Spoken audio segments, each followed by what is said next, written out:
Hey, good morning, friends. Today is Tuesday, October the 8th, 2024, and the time now is 9:16 a.m. So, I want to talk briefly about the situation in the Middle East in terms of the tension that continues to spiral out of control. Whether we are talking about between Israel and Hamas or Israel and Iran. However, I'm going to focus solely on Israel and Iran. And by the way, this is supposed to be just a brief comment or statement. Now, by now, we are all aware that Iran recently retaliated against Israel for Israel's assassination of Ismail Haniyeh and also for other things that Israel had been doing. So, Israel, we all know, has been carrying out some assassination campaigns against Hamas's leaders, Hezbollah leaders, and also had taken out some of Iran's top military officials. And as a result, it seems as if Israel is developing or it is strengthening the stereotype or the perception of Israel as being much sophisticated than other countries or institutions or parties in the Middle East in terms of what is happening in the Middle East. So, Iran retaliated recently, launching about 180 missiles and or rockets into Israel. There are those who are now saying that the number of missiles or rockets that Iran launched into Israel reached about 189 to 300 missiles and rockets. Now, immediately following the attack or the retaliation of Iran, Israel and the United States immediately downplayed the whole situation, the scenario, as having been unsuccessful, basically saying that Iran's retaliation was unsuccessful. Now, there has been news coming out that Iran's missiles or Iran's retaliation actually did some damage or damages to Israeli military assets or military facilities in the country. Whatever the case may be, we still are not going to know the full extent to which Iran made some destruction in Israel. Now, there are those who are saying that Iran was unsuccessful because civilians did not die. And those who are pro-Iranian are saying that it was successful because it did not take out civilians. Now, in terms of the tit for tat between Israel and Iran, following Iran's retaliation against Israel, Israel has vowed to retaliate against Iran, to attack Iran. Now, there has been questions out there throughout the world whether Israel is going to attack Iran back and what facilities will Israel attack or retaliate against.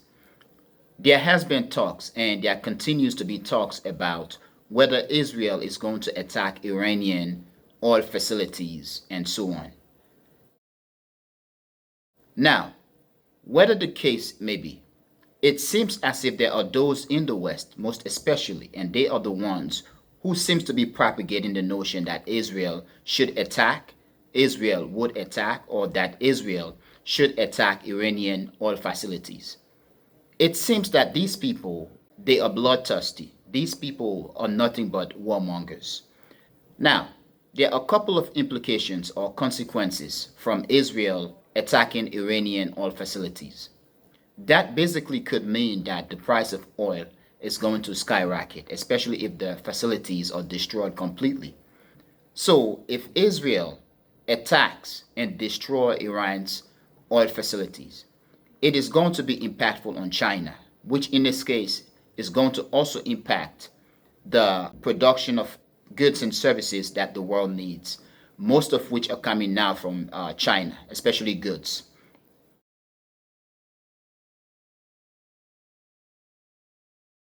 Which is not going to be good for the rest of the globe or the rest of humanity, however you want to say it. But there are those who seem to be stressing that Israel is going to or that Israel should attack Iranian nuclear facilities. I came across an article in which the person who is responsible for the article seemed to be propagating the notion that Israel should attack Iranian oil facilities and or nuclear facilities. I am going to stress that. The author seems to be stressing that Israel, or propagating that Israel, should attack Iranian nuclear facilities.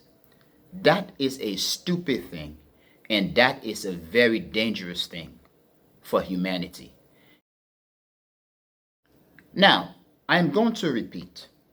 Several sources from the West or in the West, one specifically that I looked at, in it, the author seemed to be stressing or propagating the notion because it seems more as if it was a propagation rather than a supposition that the author was basically egging Israel to attack Iranian facilities, Iranian nuclear facilities. There are wicked people in the world today who are not looking at the consequences of their action, who seems to be plunging the world through their actions in terms of their physical actions and the things that they may have said or that they are saying that could basically plunge the world into a catastrophe.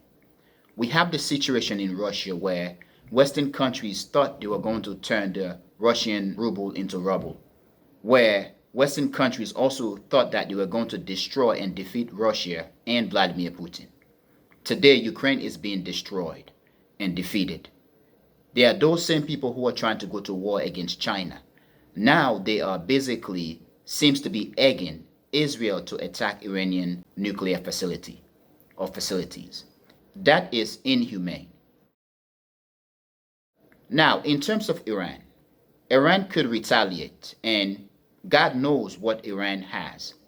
One source I was looking at, I came across it, it was like a headline from the Times of India that basically states that Iran has tested its first ever nuclear bomb. I don't know how credible the news is, and I haven't looked into it. Perhaps that is true.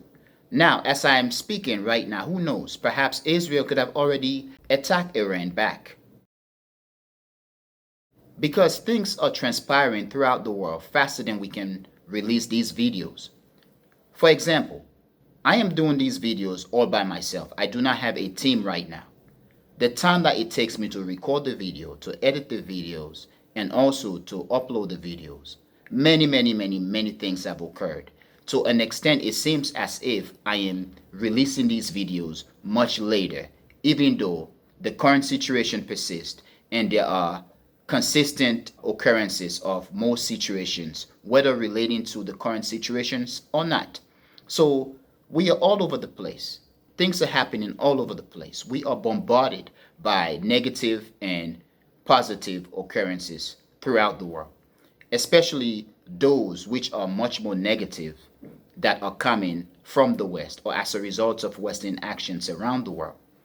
We don't know what Iran has. And now you have those fools who are basically egging Israel not only to attack Iran back, but to attack nuclear facilities. That's an attack that could warrant Iran retaliating harshly. So things continue to spiral out of control. The situation is bad for the rest of the world. And there are those in the West, most especially, who are not doing as much as they could to end this situation. In Lebanon, there are African migrant workers who are trapped because of the bombardment, and African countries are weak enough to initiate a halt to the crisis so that they can get their citizens out.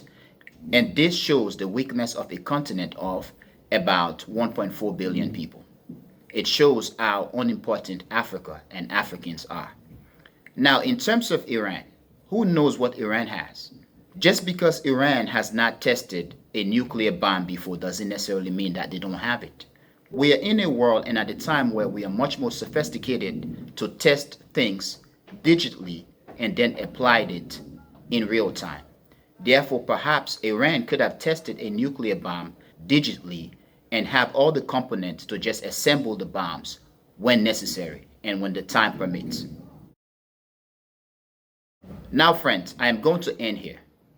I want to hear what you think, and please let me know what you think. But most importantly, friends, I want to thank you a lot for being a member of the Echoing Voice community, and I want to thank you also for watching the Echoing Voice. Peace.